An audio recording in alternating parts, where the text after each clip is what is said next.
La gloria de Cristo, capítulo 4. La gloria de Cristo como mediador. Primero, su humillación. El pecado de Adán ha colocado un abismo tan grande entre la raza humana y Dios que toda la raza hubiera sido completamente arruinada a menos que se hubiera encontrado una persona idónea para hacer la paz entre Dios y nosotros, es decir, para actuar como mediador. Dios no actuaría como ese mediador, ni tampoco había alguien en la tierra que pudiera hacerlo. No hay entre nosotros árbitro, esta palabra equivale en el hebreo a mediador, que ponga su mano sobre nosotros dos. Job 9:33. No obstante, una paz justa entre Dios y el hombre tenía que ser realizada o nunca existiría ninguna paz. Entonces el Señor Jesucristo, como Hijo de Dios, dijo: «Sacrificio y ofrenda no quisiste, mas me preparaste cuerpo. He aquí que vengo, oh Dios, para hacer tu voluntad». Hebreos 10:5-7. Como el apóstol Pablo dice: «Hay un solo Dios y un solo mediador entre Dios y los hombres, Jesucristo hombre». Primera de Timoteo 2:5. Cristo se despojó a sí mismo y se humilló cuando tomó forma de siervo y se hizo semejante a los hombres. Filipenses 2:7. Esto le hace glorioso ante los ojos de los creyentes. Veamos ahora tres cosas. Primero, la grandeza de esta humillación. Dios se sienta en las alturas y se humilla a mirar en el cielo y en la tierra. Salmos 113, versículos 5 y 6. Como nada son todas las naciones delante de él, y en su comparación serán estimadas en menos que nada y que lo que no es. Isaías 40:17. Existe una distancia infinita entre Dios y sus criaturas, y para él es un acto de pura gracia fijarse en las cosas terrenales. Cristo como Dios es completamente autosuficiente en su propia bienaventuranza eterna. Cuán grande es entonces la gloria de su autohumillación al tomar nuestra naturaleza con el fin de llevarnos a Dios. Esta humillación no fue por la fuerza, sino que Él la escogió voluntariamente. Se humilló para ser nuestro mediador. ¿Cuál corazón puede concebir la gloria de la condescendencia de Cristo? ¿Cuál lengua puede expresar la gracia que le trajo de la gloria infinita a tomar nuestra naturaleza en unión consigo mismo para interceder en favor nuestro? Segundo, la naturaleza especial de esta humillación. El Hijo de Dios no dejó de ser igual con Dios cuando vino a ser hombre, el cual, siendo en forma de Dios, no estimó al ser igual a Dios como cosa a que aferrarse. Filipenses 2:6. Los judíos buscaban matarle porque él decía que Dios era su propio Padre, haciéndose igual a Dios. Juan 5:18. Cuando él tomó sobre sí la forma de un siervo en nuestra naturaleza, él vino a ser lo que jamás había sido antes, pero él nunca dejó de ser lo que siempre había sido en su naturaleza divina. Él, quien es Dios, nunca puede dejar de ser Dios. La gloria de su naturaleza divina estaba encubierta, así que todos aquellos que le vieron no creyeron que Él era Dios. Sus mentes no podían entender algo que nunca antes había sucedido, es a saber que una y la misma persona fuera tanto Dios como hombre. Sin embargo, aquellos que creen saben que Él, quien es Dios, se humilló a sí mismo para tomar nuestra naturaleza para la salvación de la Iglesia. Es cierto que nuestro Señor Jesucristo es una piedra de tropiezo y roca de caída para muchos hoy en día, quienes, igual con los musulmanes y los judíos, piensan de Él como si solo fuera un profeta. Pero si quitamos el hecho de que Él es tanto Dios como hombre, entonces también quitamos toda la gloria, la verdad y el poder del cristianismo.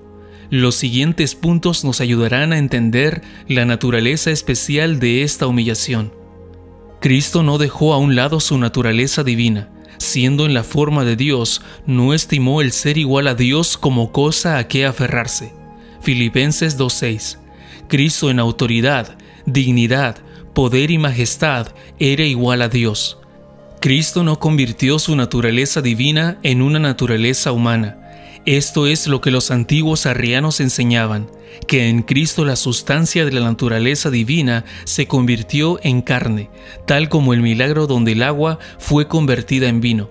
Conforme a aquellos, por un acto del poder divino, dejó de ser agua y llegó a ser solamente vino, no agua mezclada con vino.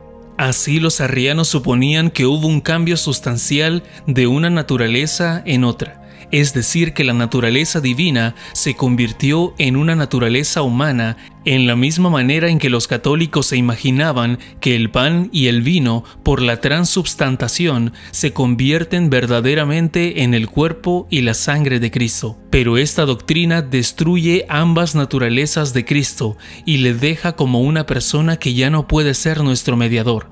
Según esta enseñanza, en la encarnación Cristo dejó de ser Dios. En su humillación, para llegar a ser nuestro mediador, Cristo no cambió, ni alteró su naturaleza divina. Eutiquio y sus seguidores enseñaban que las dos naturalezas de Cristo, la divina y la humana, fueron mezcladas y compuestas en una sola.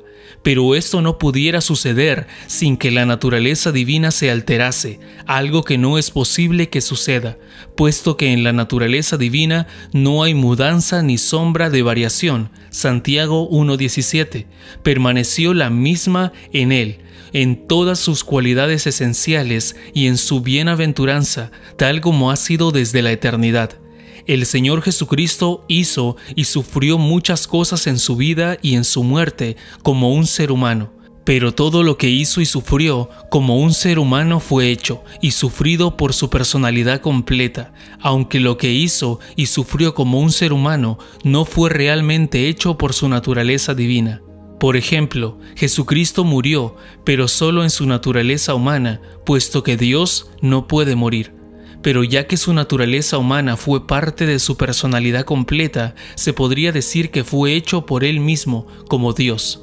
Por ejemplo, Hechos 20:28 dice que Dios ganó la iglesia con su propia sangre.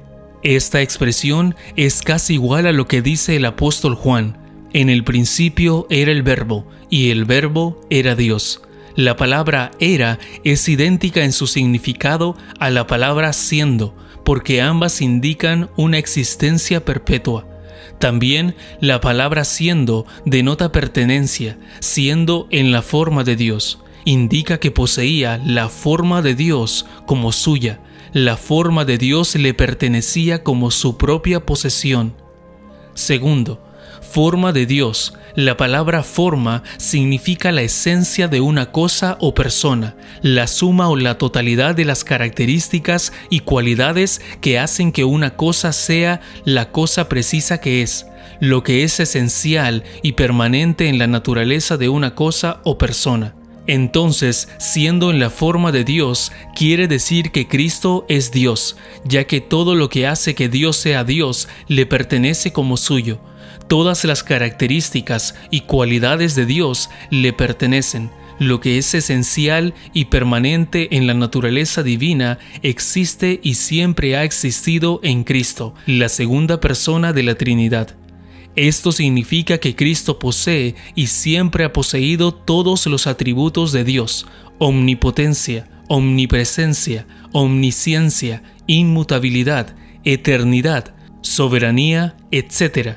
Incluso la majestad y la gloria divinas, o sea que Cristo posee toda la plenitud de la gloria de Dios. Vea Colosenses 2:9.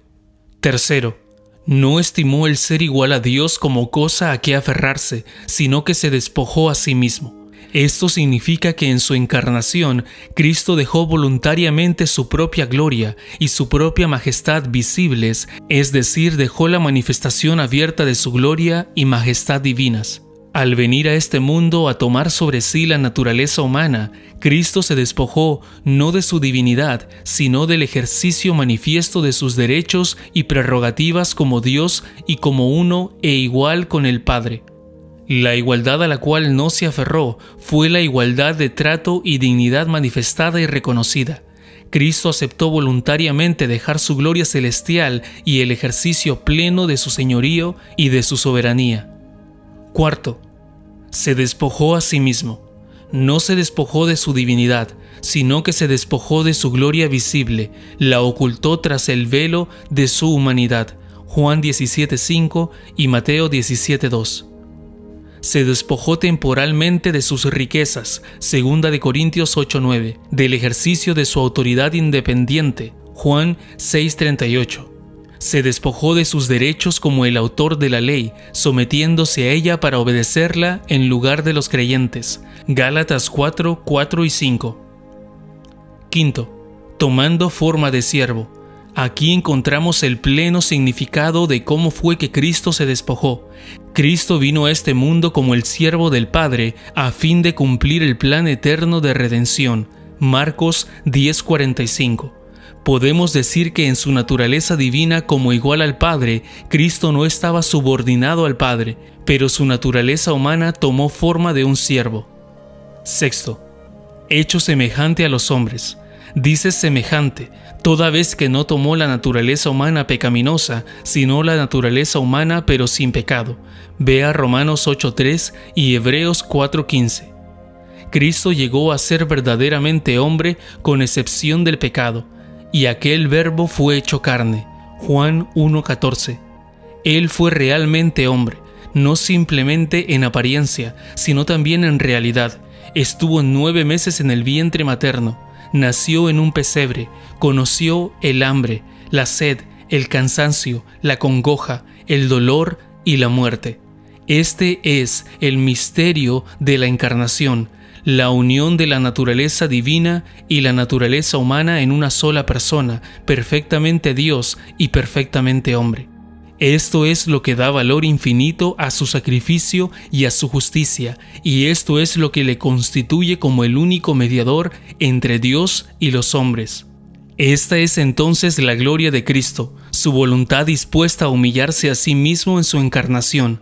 Se humilló a sí mismo haciéndose obediente hasta la muerte y muerte de cruz. Filipenses 2:8. Sin embargo, al llegar a ser hijo de hombre, no dejó de ser lo que él era, el eterno Hijo de Dios. ¿Qué hizo Cristo el Señor cuando se humilló a sí mismo para llegar a ser hombre? Primero, Cristo, el eterno Hijo de Dios, por un acto inexpresable de su amor y poder divinos, tomó sobre sí nuestra naturaleza humana, la hizo suya, tal como la naturaleza divina es también suya. La naturaleza humana es común a todos nosotros, pero llega a ser especialmente nuestra como individuos cuando nacemos, y así es que somos individuos diferentes de los demás. Así Cristo el Señor tomó la naturaleza humana, la cual es común a todos nosotros, y la hizo especialmente suya, y llegó a ser el hombre, Cristo Jesús. Segundo, debido a que se encontraba en la tierra, viviendo y sufriendo en nuestra naturaleza, la gloria de su personalidad divina, como la segunda persona de la Trinidad, estaba encubierta. Tercero, aunque Cristo tomó nuestra naturaleza para hacerla suya, no la convirtió en algo divino, sino que la preservó como enteramente humana. Él realmente actuó, sufrió, fue probado, tentado y desamparado del mismo modo que cualquier otro hombre, pero sin pecado. Tercero, la gloria de Cristo en su humillación. Aun si fuéramos ángeles, no podríamos describir la gloria manifiesta en la sabiduría divina del Padre y el amor del Hijo al humillarse para llegar a ser hombre. Esto es un misterio, porque Dios es grande y sus caminos están más allá que el entendimiento de sus criaturas. No obstante, es la gloria de la religión cristiana que aquel quien es verdaderamente Dios se despojó de sí mismo de tal manera que en comparación con otros, Él dijo: «Yo soy gusano y no hombre». Salmos 22, versículo 6. ¿Estamos cargados con una conciencia de nuestro pecado? ¿Estamos perplejos con las tentaciones? Entonces, una mirada a esta gloria nos dará apoyo y alivio. Él será por santuario. Isaías 8:14. Aquel que se despojó y se humilló a sí mismo para nuestro beneficio, no obstante, no perdió nada de su poder como el Dios eterno. Él mismo nos salvará de todas nuestras angustias. Si no vemos ninguna gloria en esto, es porque no hay ningún conocimiento espiritual ni fe en nosotros. La gloria de Cristo como mediador es el reposo que da reposo al cansado, y este es el refrigerio. Isaías 28:12. Por lo tanto, le ruego que medite por fe en la naturaleza doble y única de Cristo. Esto tiene un propósito firme y práctico. Como creyentes deberíamos practicar la autonegación y estar dispuestos a tomar nuestra cruz, pero no podemos hacer esto sin una consideración correcta de la autonegación del Hijo de Dios. Filipenses 2, 5-8. ¿Qué son las cosas de este mundo, aun nuestros seres queridos y nuestras propias vidas, las cuales pronto terminarán, en comparación con la gloria de Cristo cuando se despojó a sí mismo para venir a este mundo? Cuando empezamos a pensar de estas cosas, pronto llegamos al punto cuando nuestro razonamiento humano se queda atrás y solo podemos adorar en fe y maravillarnos del misterio de la encarnación. Me gustaría ser llevado a este punto cada día. Cuando encontremos que el objeto en el cual nuestra fe se fija es demasiado grande y glorioso para nuestra comprensión, entonces seremos llenos de admiración santa, adoración humilde y un agradecimiento gozoso. Espero que este capítulo haya sido de bendición para tu vida. Si deseas recibir una notificación cuando subamos el siguiente capítulo, te invito a que te suscribas y actives la campana de notificaciones.